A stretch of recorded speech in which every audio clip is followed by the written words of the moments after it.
Olá, tentar começar aqui hoje,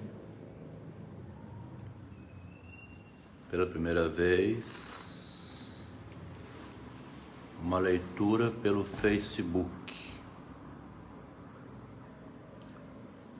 Facebook também tem o recurso de passar ao vivo, falado, né, o áudio, o vídeo, a imagem no caso, do que se pretende mostrar, né? O recurso que vinha sendo usado, que foi bom, era ir comentando o texto diretamente no WhatsApp. E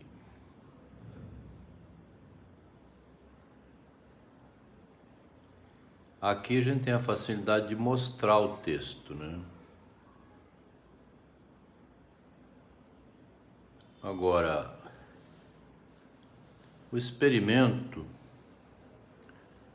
dessa vez aqui vai ser mostrando no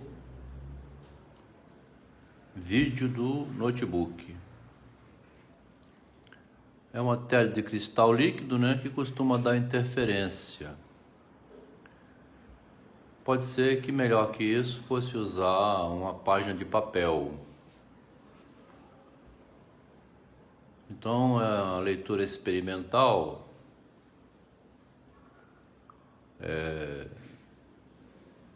além de ser pelo Facebook, também tem essa tentativa aqui de ser filmando um texto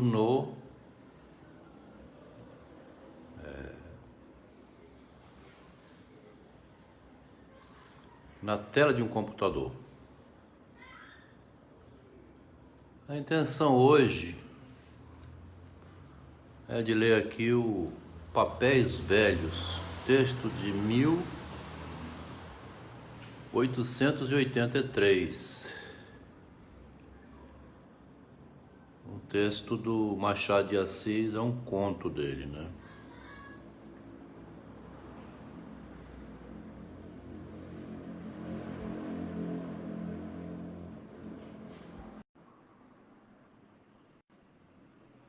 Bom, o experimento de leitura que a gente pretende fazer aqui agora, filmando o texto na cara do computador,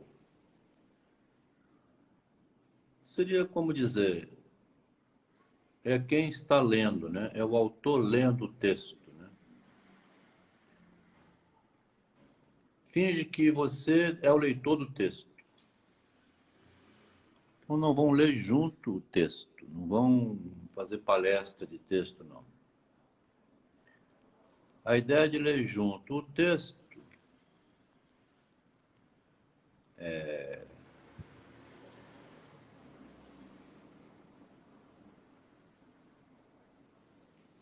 dizer,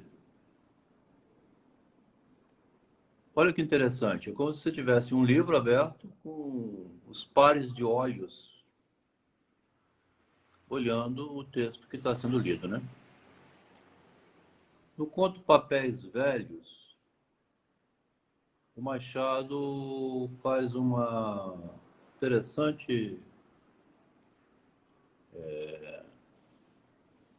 interessante comentário que interessa a gente do ponto de vista da psicologia do eu, né?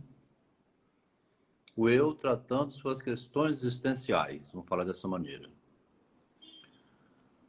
Que é um deputado, Brotero,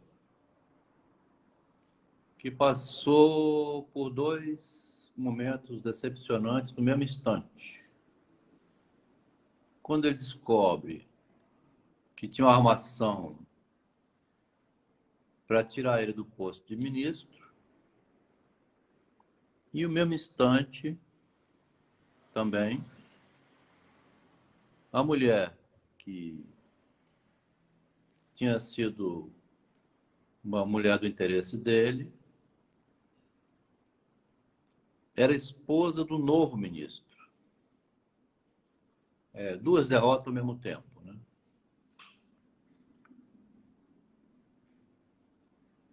Dois problemas no mesmo instante. Ele, então, vai escrever uma carta dizendo que vai renunciar, inclusive, ao posto de deputado. Já não é mais nem a decepção por não ser indicado, né, ministro. É a decepção com a própria política, né? Bom, o que interessa, então, nessa leitura, é como que o Brotero vai se virar com esse problema para ele não fazer um sintoma, né? Olha aí o Freud, né? Você recebeu uma pernada, né? Da mulher que você ia querer ficar com ela, que agora não é mais. Ela estava viúva e você não tem ela mais disponível para você, mesmo, né? Ela viúva estaria disponível, não está mais. E ela entrou como esposa, articulando para o marido seu ministro no lugar do Brotero. Como que você não vai ficar doente com isso, né? O Machado vai ensinar aqui. O Machado é como se fosse o Freud dando uma aula, onde ele ensina como você evita uma doença. E isso vai aparecer lá no final do conto, quando ele faz uma metáfora do cadáver do nariz. Um nariz que não sente mais cheiro, que é um cadáver, ele não sofre, né? Então, se você estiver distante do que foi a sua desgraça,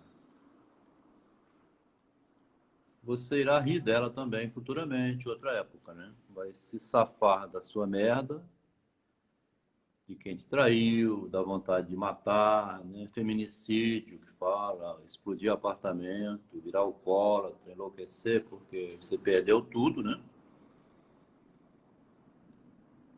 O Machado, muito inteligentemente, mostra, por um conto, né? Eu tenho a impressão que o Machado de Assis era um psicanalista, escritor literário, assim, que se tratava escrevendo, né? Ele mesmo transpunha para o texto, de uma maneira bem sublimada nesse caso aqui, né? Se eu fosse um deputado que estava na bica para ser ministro, e no minuto final, ali, na hora que o apito do gol ia acontecer, eu vejo. No meu lugar entra um concorrente, casado com a mulher que eu estava pretendendo por estar viúva.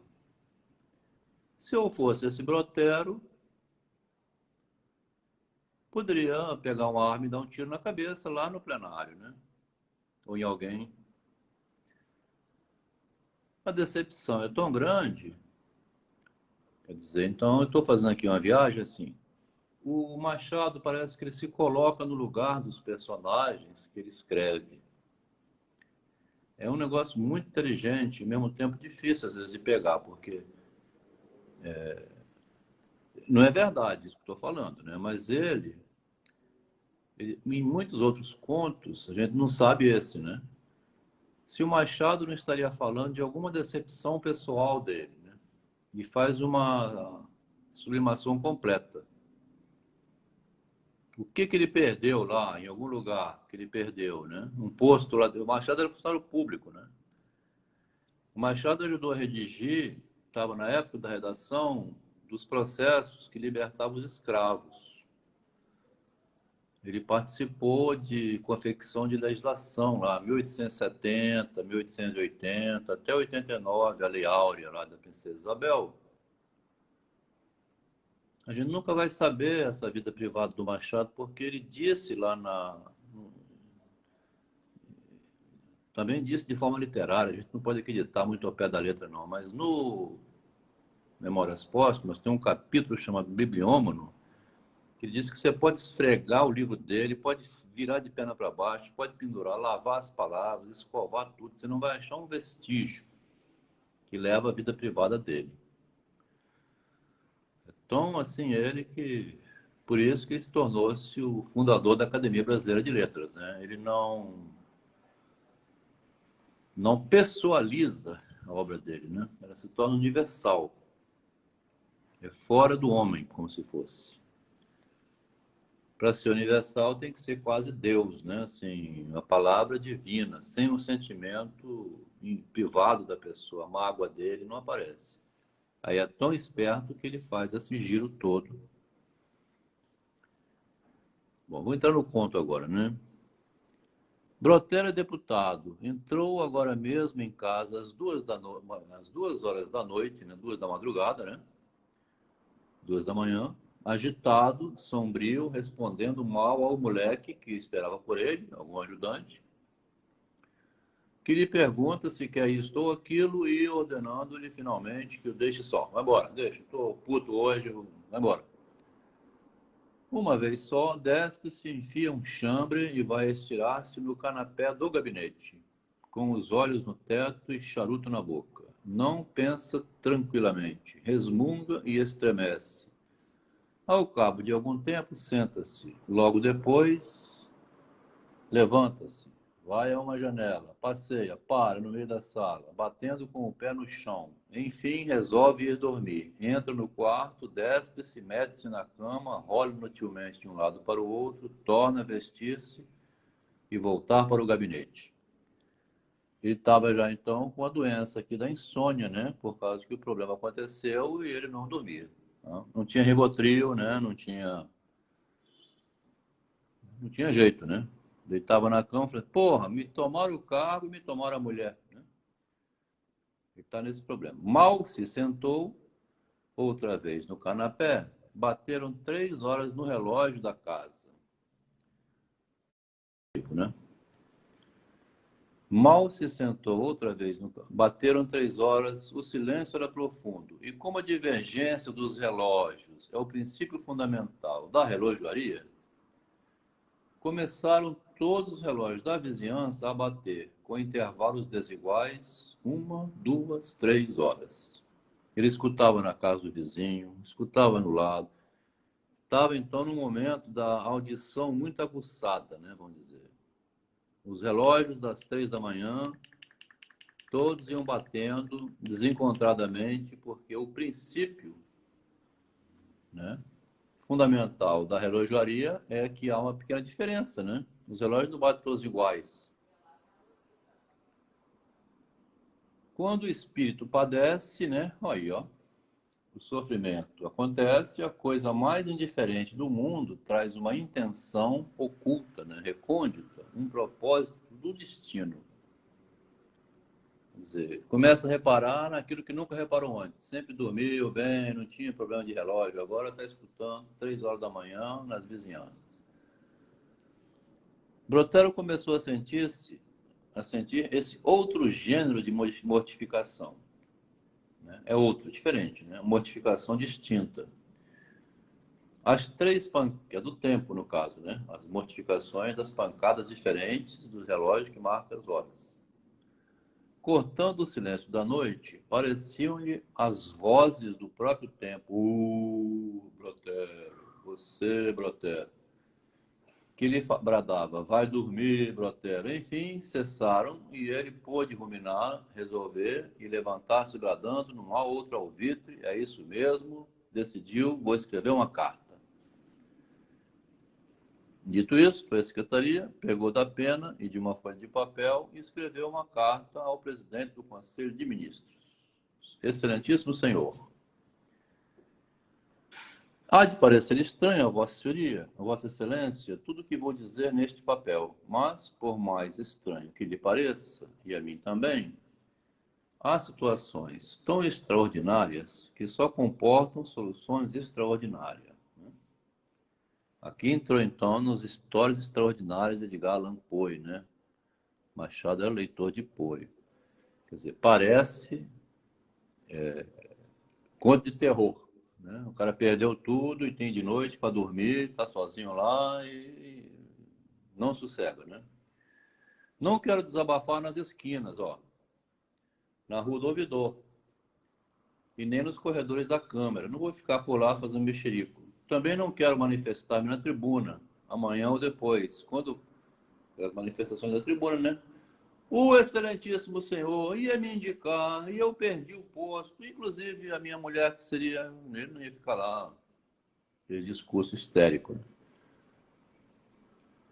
né? Então, seria digno, mas seria aceitar a cumplicidade de uma ordem de coisas. Ele seria cúmplice, né? Ele ia aceitar e ia continuar fazendo só discurso. Uma ordem de coisas que foram montadas. Que inteiramente repudio. Tem um só alvitre, que é renunciar à Câmara de Deputado e voltar à vida íntima, né? Vou abandonar a política. Não sei se, ainda assim, Vossa Excelência me chamará despeitado. Se o fizer, creio que terá razão. Mas rogo-lhe que advirta que há duas qualidades de despeito, e o meu é da melhor qualidade. Ele vai apresentar o despeito dele. Não pense, Vossa Excelência, que recuo diante de certas deputações influentes, nem que me senti ferido pelas intrigas de A e por tudo que fez B para meter o C no ministério. Então, intrigas de A fez com que o B jogasse o C no ministério. Tudo isso são coisas mínimas. A questão para mim é de lealdade. Já não digo política, mas pessoal. Então, ele está entrando agora no nível da pessoa. Por isso que ele está escrevendo uma carta direta ao excelentíssimo interessado lá. Já não é, então, um discurso na tribuna. É uma carta privada, né? A questão é com Vossa Excelência. Tá? O problema é nosso, entre nós dois. Foi Vossa Excelência que me obrigou a romper com o Ministério dissolvido. Mais cedo do que era a minha intenção. E talvez mais cedo do que convinha ao partido. Então, a Excelência tinha obrigado ele a renunciar. E foi dito também o seguinte: uma vez na casa de Zé, me disse, a uma janela, reservadamente, Antônio, olha, vem cá, deixa eu te dizer uma coisa. Então falou: os meus estudos e questões diplomáticas me indicavam naturalmente para a pasta de estrangeiros. Né? Então, diplomata, né? Ministro das Relações Exteriores. É um diplomata, tem diplomacia, lida bem com governos que são inimigos de outros países, né? Contrários, essas coisas, né? Há de lembrar-se que lhe respondi então ser para mim indiferente subir ao ministério uma vez que servisse ao meu país. Aí ele diminui, né, a ambição dele. Ele quer. E faz o jogo contrário. Ele quer, mas ele faz de humilde, né? Desde que eu sirva o meu país em qualquer lugar está bom. Na verdade, ele queria ficar lá. E Vossa Senhoria replicou, Vossa Excelência, dizendo: é muito bonito, mas os bons talentos querem-se no ministério aí, né, de Relações Exteriores, dos estrangeiros. Na Câmara, já pela posição que fui adquirindo, já pelas distinções especiais de que era objeto, dizia-se, acreditava-se que eu seria ministro na primeira ocasião, né? Já era unânime isso. E ao ser chamado Vossa Excelência ontem para jogar no gabinete, não se jurou outra coisa. Havia uma convicção. As combinações variavam, mas o meu nome figurava em todas elas. É que ninguém ignorava as finezas de Vossa Excelência para comigo. Os bilhetes em que me louvava, os seus reiterados convites, etc. Confesso a Vossa Excelência que acompanhei a opinião geral. Parece que ele foi usado como bode expiatório, entende? Assim, tudo era para ele e de repente não foi. Quer dizer, para evitar uma jogada política de última hora, faz isso, né? Usa alguém assim, bem visível, aí depois entra outro. A opinião enganou-se, eu enganei-me, o ministério está organizado sem mim. Considero esta exclusão um desdouro irreparável.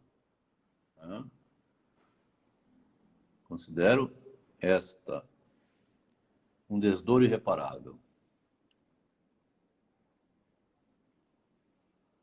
E determinei deixar a cadeira de deputado a algum mais capaz e principalmente mais dócil. Não será difícil a Vossa Excelência achá-lo entre os seus numerosos admiradores. Sou com elevada estima e consideração de Vossa Excelência, desobrigado amigo, Brotero. Né? O Machado sempre brinca com as palavras também, né? Agora na despedida ele fala assim, ó, desobrigado, né? Obrigado, amigo. Desobrigado, amigo. Olha só. Então o Brotero faz uma carta de mágoa, né? Não é mais meu amigo. Você é um traidor. Organizou uma verdadeira sacanagem. Me botou como uma grande expectativa para me tirar da última hora e botar aquela confabulação lá de A, B e C, né? Vamos continuar. Os verdadeiros políticos dirão que esta carta é só verossímil no despeito, mas é inverossímil na resolução. É mentira dele, ele não vai renunciar ao deputado, né? Não é verdade a decisão que ele tomou. Mas os verdadeiros políticos ignoram duas coisas, penso eu. Por isso que lá em cima ele tinha dito que iria mostrar uma forma mais apropriada de que o despeito dele era de melhor qualidade. Né? É uma renúncia mesmo, né? E não era só... Se a exclusão do ministério não bastava a explicar a renúncia da cadeira, já que ele perdeu o ministério, vai renunciar à cadeira, né? Ele está aqui, ó. Exclusão do ministério, né? E, simultaneamente, a renúncia da cadeira de deputado. Duas perdas. E já tinha a perda da mulher também. Outra perda ajudava. Já tem notícia do desastre político. Sabem que houve crise ministerial, que o conselheiro recebeu do imperador o encargo de organizar um gabinete e que a diligência de um certo B conseguiu meter nele um certo C. A pasta deste foi justamente de estrangeiros, que era minha, e o fim secreto da diligência era dar um lugar na Galeria de Estado à viúva Pedroso. Então, entrou a viúva Pedroso. Esta senhora, menos gentil e que abastada, elegera dias antes para seu marido o recente ministro. Tudo isso iria menos mal se o Brotero não cobiçasse ambas as fortunas, a paste e a viúva. Mas cobiçá-las, cortejá-las e perdê-las, sem que ao menos uma viesse consolá-lo da perda da outra, digam-me francamente se não era bastante a explicar a renúncia do nosso amigo. Brotero releu a carta, dobrou a carta, encapou, sobrescritou e depois atirou-a a um lado para remetê-la no dia seguinte. O destino lançar os dados. A frase de Machado, o destino lançar os dados, lembra do César transpondo o Rubicão, quando ele disse a sorte está lançada, né? Alia jacta est. Mas ele fala em sentido inverso, porque ele não vai em direção à fama, ele vai em direção à obscuridade. Que Roma fique com os seus novos cônsules e patrícias ricas e volúveis. Aqui ele está criticando a mulher, né? Patrícias ricas e volúveis. Ele envolve a região dos obscuros, não quer gastar o aço em pelejas. Ai, meu Deus. Isso faz parte aqui do aprendizado, né? Não quer gastar o aço em pelejas de aparato, sem utilidade nem grandeza. O mouse aqui está muito sensível. Isso. Reclinou-se na cadeira e fechou o rosto na mão, né? Decepcionado. Tinha os olhos vermelhos quando se levantou. Devia ter chorado. E levantou-se porque ouviu bater 4 horas, né, da manhã. Chegou às 2, já são 4. E recomeçou a procissão dos relógios, a cruel e implicante monotonia das pêndulas. 1, 2, 3, 4. Meu Deus do céu. Vou tentar por aqui. Não tinha sono, não tentou sequer meter-se na cama. Entrou a andar de um lado para o outro, passeando, planeando, relembrando, de memória em memória, reconstruiu as ilusões de outro tempo. Comparou-as com as sensações de hoje e achou-se roubado. Então hoje vive sensações intensas e houve ilusões de outro tempo. Nós estamos aqui nessa questão, então, do sentimento que, em certo momento, pode levar a matar, a morrer, a não dormir, como é o caso aqui, né? Sensações intensas de hoje. Voluptuoso até na dor, né? Mirou afincadamente essas ilusões perdidas, como uma velha contempla as suas fotografias de mocidade, né? Olha só a dor aqui, né? Uma mulher jovem, linda, hoje uma velha rabugenta, cheia de ruga, né? Ainda mais mulher que a beleza está na face. Lembrou-se de um amigo que lhe dizia que, em todas as dificuldades da vida, olhasse para o futuro. Que futuro? E ele não via nada. É igual dizer para uma velha olhar para o futuro, né? E foi-se achegando da secretária, onde tinha guardadas as cartas dos amigos, dos amores, dos correligionários políticos, todas as cartas. Já agora não podia conciliar o sono. Ia reler esses papéis velhos, o título do conto, né? Não se relê em livros antigos? Abriu a gaveta. Tirou 2 ou 3 maços e desatou-os. Muitas das cartas estavam encardidas do tempo. Posto que nem todos os signatários houvessem morrido, tinha gente viva, né? O aspecto geral é de um cemitério, porque tem no cemitério gente viva orando por gente morta. Donde se pode inferir que, em certo sentido, estavam mortos e enterrados. Aqueles, mas tinha gente viva lendo, né? Lendo, orando para os mortos. E ele começou a relê-las, uma a uma, as de 10 páginas e os simples bilhetes, mergulhado nesse mar morto de recordações apagadas. Tá vendo? Recordações apagadas. Em compensação com a dor do momento, né? Negócios pessoais ou públicos. Um espetáculo. Está meio longinho aí, deixa eu ver aqui. De vez em quando eu olho aqui na tela do celular, né? Estava meio longe.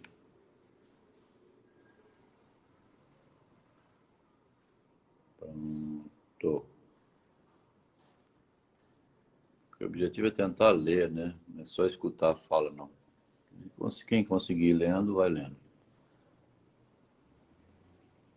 Apagar negócios pessoais, a intriga de um livro novo, um discurso, uma tolice, uma confidência amorosa, papelado pra caramba. Uma das cartas era assinada pelo Vasconcelos. Fê-lo estremecer aquela carta. Aí ele diz na carta, o que ele leu, né? A L, dizia a carta, chegou a São Paulo anteontem. Custou-me muito e muito obter as tuas cartas, que devia estar com ela, né? Mas alcancei-as, e daqui a uma semana estarão contigo. Levo-as eu mesmo. Então, o Brotero devia ter se correspondido com a L, e ele pegou da L as cartas para levar em mãos para entregar. Quanto ao que me dizes na tua DH, carta de H, estimo que tenhas perdido a tal ideia fúnebre, que ele vai falar depois, que talvez seja aqui o suicídio. O suicídio seria um despropósito. Conversaremos à vista. Esse simples trecho trouxe-lhe uma penca de lembranças. Brotero atirou-se a ler todas as cartas de Vasconcelos. Era um companheiro dos primeiros anos, que naquele tempo cursava academia e agora estava de presidente no Piauí. Uma das cartas, muito anterior àquela, dizia o seguinte, a carta bem mais velha então, né? Com que então a L agarrou-te de veras, né? Porque ele mandava cartas para ela, a L, e nas cartas viu que essa L percebeu que ele era apaixonado pela L. A L agarrou ele. Não faz mal. É boa moça e sossegada. E bonita, Maganão. Quanto ao que me dizes do Chico Souza, que devia ser namorado da Ellie, né? Não acho que devas ter nenhum escrúpulo. Vocês não são amigos, dão-se. E depois não há adultério. Ele devia saber que quem edifica em terreno devoluto... Então, o Chico Souza estava construindo em terreno que não era dele. 3 dias depois. Está bem. Retiro a expressão terreno devoluto. Direi terreno que, por direito divino, humano e diabólico, pertence ao meu amigo Brotero. Está satisfeito? Quer dizer, a mulher, então, era adúltera, né? E o terreno era devoluto, e o Brotero estava ali plantando num terreno devoluto. Se for pensar bem, o Machado, ele é diabólico demais. Ele está misturando terreno com fertilidade, né? Com plantação, com mulher que trai, etc, etc. Porque a relação sexual, né? Não mais naquele tempo. Outra, no fim de 2 semanas. Dou-te a minha palavra de honra que não há no que disse a menor falta de respeito aos teus sentimentos. Gracejei, fiz a brincadeira, por supor que a tua paixão não era tão séria. Ele gosta da mulher, né? Que é adúltera, né? E não devia gostar, porque mulher adúltera, né? O dito por não dito. Custa pouco mudar de estilo e custa muito perder um amigo, como tu. Ele prefere mudar o estilo, né? Refugar o que disse, do que perder um amigo sustentando o que ele tinha dito. Ah, não, esquece o que eu falei. Né? Tipo assim. 4 ou 5 cartas referiam-se às suas efusões amorosas, ó, a paixão dele. Nesse intervalo, o Chico Souza farejou a aventura e deixou L, ó. Tem gente pegando L, eu não quero mais saber dela. E o nosso amigo narrou o lance ao Vasconcelos, contente de a possuir sozinho. Tá? Que aí agora não tinha mais o Chico Souza. O Vasconcelos felicitou-o, mas fez-de um reparo, que é o seguinte: acho-te exigente e transcendente. A coisa mais natural do mundo é que essa moça, perdendo um homem a quem devia atenções e que lhe dera certo relevo, recebesse com alguma dor o golpe do abandono, né? Quer dizer, agora a responsabilidade ficou sendo do Brotero, porque a mulher só ficou com ele. Saudade, infidelidade, dizes tu. Realmente é demais. Isso não prova senão que ela sabe ser grata aos benefícios recebidos. Quanto à ordem que lhe deste de não ficar com um só traste, uma só cadeira, um pente, nada do que foi do outro, acho que não a entendi bem. Dizes-me que o fizeste por um sentimento de dignidade, e eu acredito.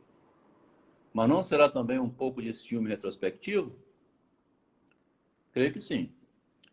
Se a saudade é uma infidelidade, olha só a frase do Machado, né?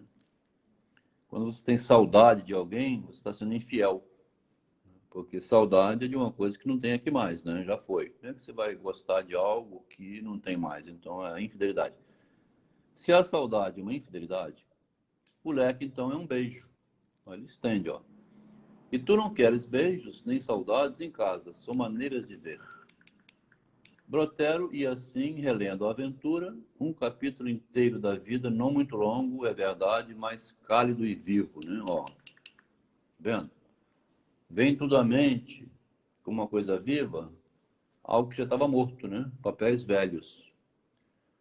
O Machado vai pretender com essa ideia dar tratamento de papel velho a uma coisa que o cara está vivendo hoje. Considera isso de hoje também um papel velho, rapaz. Você vai sofrer à toa. Tipo assim. Bom, as cartas abrangiam um período de 10 meses. Desde o 6º mês começaram os arrufos, as crises, as ameaças de separação. Ele era ciumento. Era professar o aforismo de que o ciúme significa falta de confiança.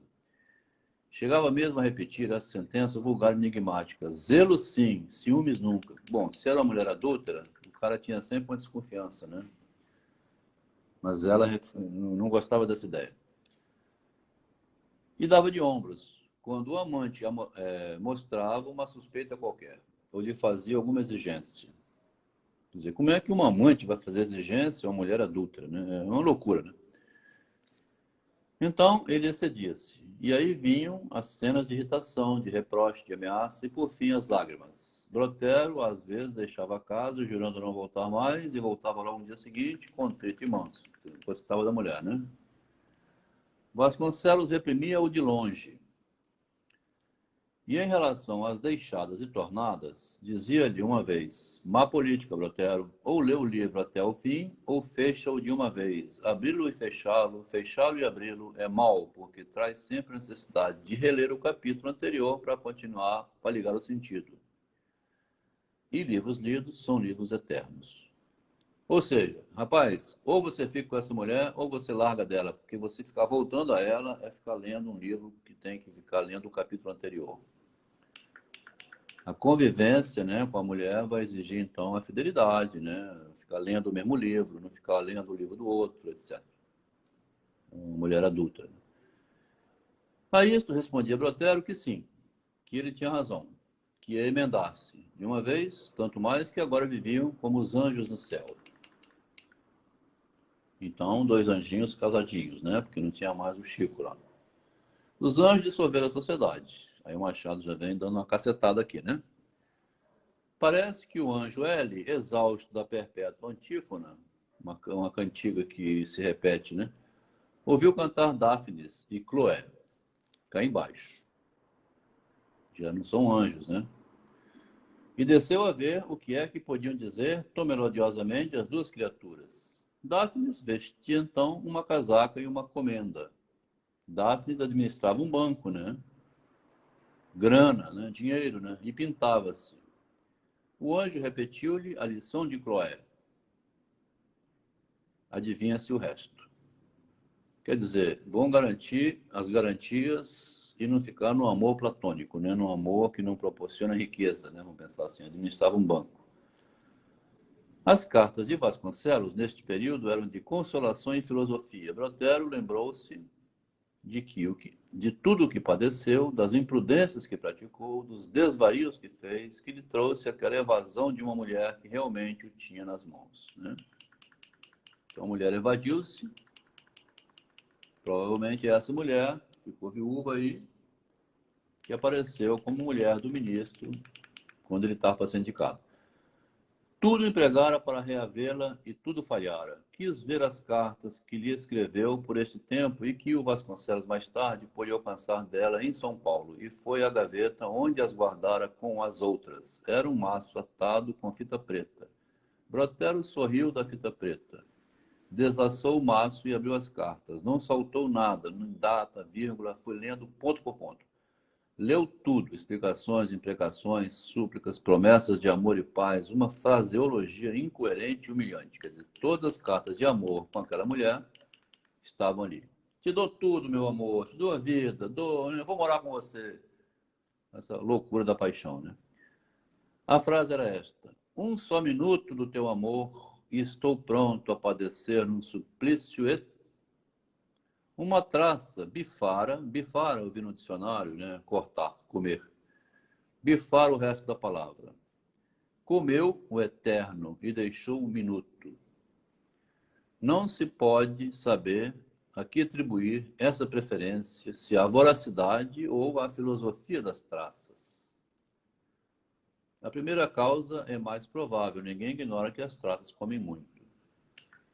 Machado usa aqui uma frase, a filosofia das traças, né? Que é tornar o eterno efêmero, né? A traça vai lá e come o papel que tem uma carta, enfim. O tempo detona tudo, né? A última carta falava do suicídio, né? Então, ao suicídio aqui. Brotero, ao reler esse tópico, sentiu uma coisa indefinível, chamemos-lhe o calafrio do ridículo evitado, né? O calafrio do ridículo evitado, sim, se ele tivesse suicidado, iam falar, pô, que cara, bicho, matou-se por causa da mulher. Tem um amigo em Vitória que suicidou-se, explodiu o apartamento por causa que a esposa abandonou ele, né? Ele gerou um transtorno na cidade, dos amigos do Marcelo, né? O calafrio do ridículo evitado, né? Ele não suicidou-se. Realmente, se ele se houvesse eliminado, não teria o presente desgosto político e pessoal. Aqui já tem uma leitura invertida, né? Se ele tivesse matado, esse ridículo que ele passou, ele não teria passado. Mas o que não diriam dele nos pasmatórios da Rua do Ouvidor, das conversações à mesa? Viria tudo à rua, viria mais alguma coisa, chamar-lhe-iam frouxo, insensato, libidinoso. E depois falariam de outro assunto, uma ópera, por exemplo. Quer dizer, ele seria um homem falado de um jeito ou de outro, né? Se matando ou ficando vivo, de um jeito ou de outro ele se ferrou, porque agora vão falar dele, perdeu o posto, e ele então está renunciando, inclusive, ao cargo de deputado. 1, 2, 3, 4, 5, principiaram a dizer os relógios. Eram 2 quando ele chegou, já são 5 horas da manhã. Brotero recolheu as cartas, fechou as cartas uma a uma, emassou-as, atou-as e meteu-as na gaveta enquanto fazia esse trabalho, e ainda alguns minutos depois deu-se a um esforço interessante, que era reaver a sensação perdida. Tinha recomposto mentalmente o episódio. Queria agora recompô-lo cordialmente. Né? Pela mente, agora pela cordialidade. E o fim, cordialmente, pela carta que ele estava escrevendo. E o fim não era outro senão cotejar o efeito e a causa, por lado a lado, né? Cotejar é pôr de lado a lado. E saber se a ideia do suicídio tinha sido um produto natural da crise. Será que a ideia de suicídio, ele já tem em mente sempre essa ideia, ou era uma consequência de um aumento muito grande, de uma ideia de destruir-se porque perdeu um grande amor? Era um produto natural ou era essa ideia, né? Logicamente, assim era, mas Botero não queria julgar através do raciocínio lógico, e sim da sensação. Ele queria, né, comparar as duas coisas. A sensação que é a vontade de morrer por ter perdido tudo, e se isso tinha algum sentido lógico. Igual Maria G, né? Maria G se mata porque foi descoberta roubando um potinho de creme. Quer dizer, não faz sentido nenhum na lógica, né? Uma pessoa eliminar o corpo porque foi pega roubando lá um potinho de creme. Então a sensação foi devastadora ao ponto da lógica perder-se. Aqui Narciso, né, no caso, né, a imagem. Né? O raciocínio lógico de Narciso perdeu a racionalidade. Ela matou o corpo dela por uma descoberta que ela tinha roubado um potinho de creme. Então o Machado está navegando aqui na relação entre a sensação exagerada que leva a pessoa a fazer uma insanidade. Mais ou menos isso. Imaginai um soldado a quem uma bala leva. Essa passagem aqui é ótima. A bala levou o nariz e que, acabada a batalha, fosse procurar no campo o desgraçado apêndice. Suponhamos que o acha entre um grupo de braços, de pernas, pega, aqui já é quase terror, né, do Machado, você suspendendo braços, suspende perna, cadáveres, para procurar o nariz. Pega dele, levanta-o entre os dedos, mira-o, examina-o, e é o seu próprio, mas é o nariz ou um cadáver de nariz? Hein? Aí, ó. Cadáver de nariz sente cheiro, né? Então, se o dono lhe puser diante os mais finos perfumes da Arábia, esse nariz vai sentir algum cheiro? Receberá em si mesmo a sensação do aroma? Não. Esse cadáver de nariz nunca mais lhe transmitirá nenhum cheiro bom ou mau. É uma coisa morta, né? Pode levá-lo para casa, preservá-lo, embalsamá-lo. É o mesmo. A própria ação de assoar o nariz, embora ele a veja e compreenda nos outros, nunca mais há de podê-la compreender em si. Não chegará a reconhecer um efeito. Que efeito lhe causava o contato da ponta do nariz com o dente? Tá vendo? Com o lenço.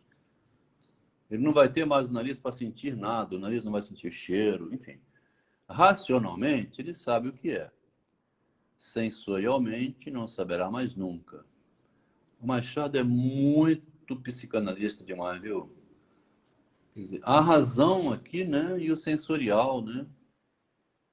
se você conseguir abstrair, né, de toda a situação que você viveu, pô, a mulher é viúva, rapaz, larga essa merda pra lá. Outra coisa, cadeira de ministro, vai pra puta que pariu, eu vou mergulhar agora, eu vou vender picolé, eu vou viver, eu vou ler o Machado, sai dessa, bicho, não vai se matar não.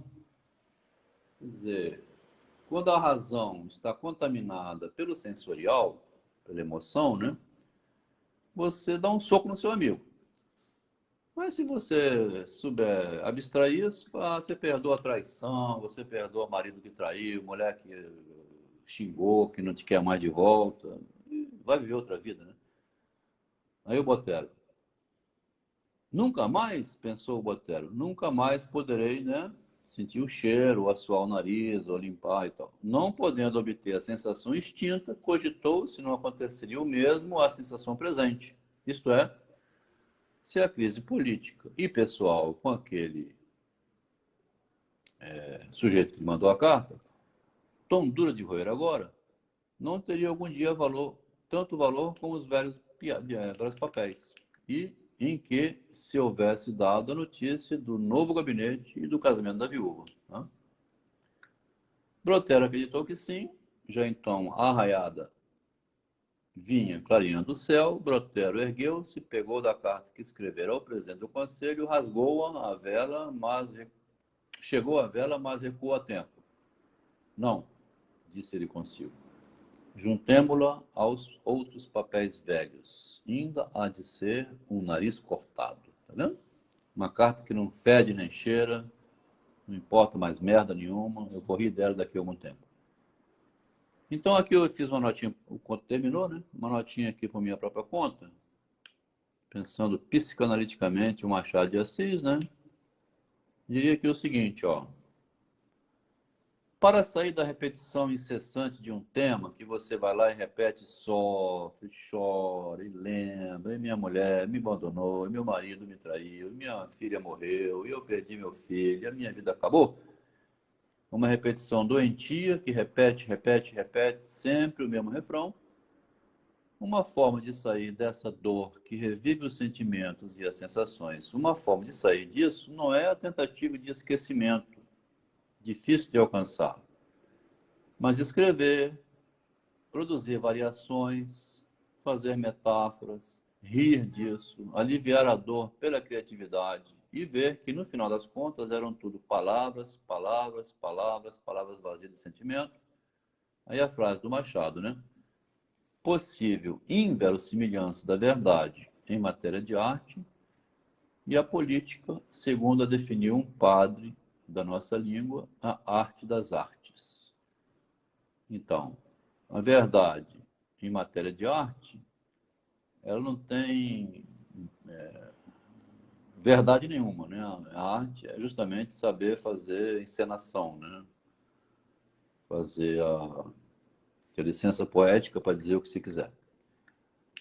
Bom, a palavra fica esvaziada quando é transformada em piada, riso, alegorias carnavalescas. É a recomendação do Freud no texto O Humor, de 1927. Né? Se você ri da sua dor, você mesmo se alivia. Eu fui um idiota. Né? Você mesmo transforma a sua miséria, a sua tragédia, numa comédia, narra ela ao modo como você conseguir. Como eu fui infantil, gente, como eu fui ingênuo, né? Como eu fui ingênua, como eu fui acreditar. Vai. Quer dizer, se a pessoa adotar essa postura, né? É o que diz o Machado. Aqui tem, ó, eu não dei boa noite, mas vou dizer, né? Tem o Adalton, o Gabriel, tem a Márcia, tem o Tiago, o Ricardo, a Maria da Conceição, a Melina, e assim vai. Tem várias pessoas acompanhando, eu agradeço muito.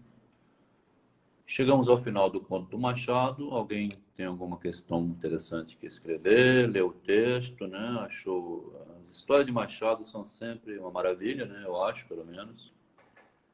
Nesse conto aqui eu fiquei surpreso, né? Papéis Velhos, como é um conto psicanalítico, assim. Então, é como se eu estivesse fazendo uma análise numa sessão com um analista, narrando a desgraça dele.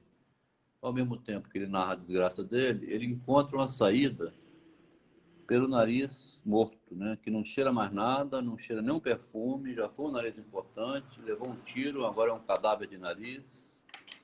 Assim como aquela viúva que ele cobiçou, virou um cadáver, porque está agora casada com outro homem, é uma traidora mesmo, era uma mulher adúltera, e foi até bom não ter ficado com ela, e sim, vai se justificando, se acalmando um pouco, e não vira alcoólatra, não morre de insônia, né? Passou uma noite acordado aqui porque perdeu o posto, né? Segundo Freud, os sintomas é possível de aliviar dessa maneira. Você fazendo elaborações de palavra, né? Sai da repetição sintomática e entra numa narrativa que aquela repetição vira uma piada. Seria mais ou menos isso. Psicanálise não é uma coisa do outro mundo, né? Você fica ali 40 anos querendo tratar um problema, né? A psicanálise teria que ser repensada a partir do narcisismo, que é uma resposta que o eu vai dar frente a uma questão que foi destruidora para ele e que ele passou anos, né, como não entendia o narcisismo, como não entendia, não entendia o Machado de Assis, né, não sabia ler dessa maneira. Ele passou 20 anos roendo unha, né, se mastigando, falou que merda de vida, puta que pariu que eu vivi uma vida. Aí você vai ver que você estava sofrendo à toa, né? Não foi inteligente por não ter percebido. Aqui está dizendo o seguinte: eu achei interessante que ele voltou lá atrás e lá ele foi percebendo como reagia perante as decepções. Isso aí. Ele resgatou, né, que o nariz pode ser aquele papel velho, né, que não cheira mais nada. Já tinha esquecido que ele queria se matar. Agora ele queria se matar de novo. Mas ele tinha esquecido que um dia ele quis se matar por uma mulher. Eu gostei da filosofia das traças. É isso aí. Vai roendo, né? Ela roeu o eterno, no caso, né? E também o cadáver do nariz, também, a metáfora. Machado tem metáforas que, se você for ler um texto desse assim, você fica assim, como esse homem era criativo, né? Ele inventou aqui um tiro que aconteceu no nariz do sujeito, que o nariz caiu no meio dos cadáveres, que depois voltou lá para pegar o nariz e percebeu que o nariz não cheira mais nada, não, né, não vai sentir perfume de mais nada. Não existe um nariz que você... Essa metáfora que ele cria é para explicar o seguinte, que aquele sentimento que você teve naquele instante que você perdeu um filho que morreu, estava no caixão, assim, o mundo acabou, você pensou assim, eu vou mais, não faz sentido eu viver mais. Passou um tempo, você conseguiu, aquilo virou um papel velho. Não tem como, né? Você não dá vida ao morto. Aconteceu alguma coisa que morreu, uma mãe, meu pai, um parente, uma pessoa importante na minha vida, a razão de eu viver, morreu. Eu não tenho controle sobre a vida dos outros. Psicologia seria um pouco isso, né? Você sofre demais com essas coisas que, se soubesse relativizar, aliviava o peso existencial um pouco. Agora, é muito utópico também, né? Que você não consegue evitar a dor, né?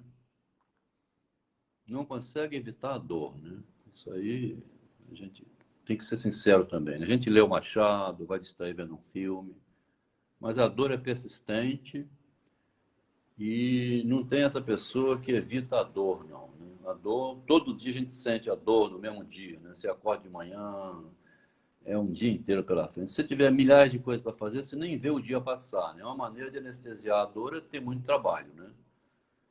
A pessoa se enche de trabalho, é como se tomasse um tranquilizante, uma injeção, um anestésico. Né? Aí chega no fim do dia, está cansado. É alternativa, mas é uma maneira de esconder a dor. É pior ainda, né? Porque quando aposentar, quando ficar lá na frente, descobrir que passou a vida se enganando, pode ser pior ainda, né? Então a dor é melhor você estar consciente dela o tempo todo, que você não vai ter essa surpresa lá quando aposentar, né? Quem fica 35 anos indo para um banco, quando aposenta aos 60, quer morrer. A mulher que tinha um monte de filho, marido, aquela vida atribulada, os filhos ficaram adultos, foram embora, tem a síndrome do ninho vazio. A síndrome já existia desde o início. O ninho já era vazio desde sempre. É que ela não percebia que estava cheio de nada. A criança não é filho dela, não é dela, ela vai embora mesmo. Você se dedica àquilo de corpo e alma, acreditando que é uma propriedade sua. Daí a pouco, quando vai embora, você vê que não é. Nunca foi, né? Quer dizer, eu acho que a melhor escritora sobre esse tema é a Clarice Lispector, porque ela fica em cima desse buraco da angústia do início ao fim. Ela nunca se iludiu com filho, com fama, com dinheiro. A mais autêntica das mulheres me parece ser a Clarice, nesse sentido, né, dizendo que ela não se iludiu com namoro, com o marido, com ser famosa. Mandava ela dar uma palestra e mandava pra merda. Quer dizer, eu não queria ser modelo de nada. É honestidade, né? Então, vou terminar aqui. A gente lê de novo em outra ocasião, né? Agradeço a quem teve paciência de acompanhar, né? As pessoas estão aos pouquinhos. Esse vídeo vai ficar salvo, né? Quem quiser ver, passar para alguém depois, vai ter o link. E eu agradeço, né? Aqui nós estamos dando agora o quê mesmo? 9h20. É 1 hora. Uma hora a gente lê o conto e comenta, né? Mais ou menos 1 hora de vídeo a gente tem feito. Agradeço a todo mundo. Boa noite aí para quem teve paciência de ficar ouvindo. Vou desligar. Obrigado, Márcia, por ter acompanhado. Obrigado, Ricardo, Melina, Maria, né? Os colegas aí que estiveram junto, o Tiago, né? Adalton, que veio pelo convite que espalhou, tá?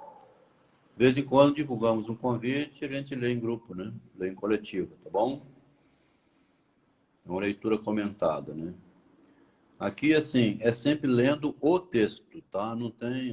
Eu fico falando o tempo todo, mas é a tentativa de levar o leitor a fazer por ele mesmo depois, sozinho, relendo, ou nos próximos textos, conseguir tirar a posição do autor, né?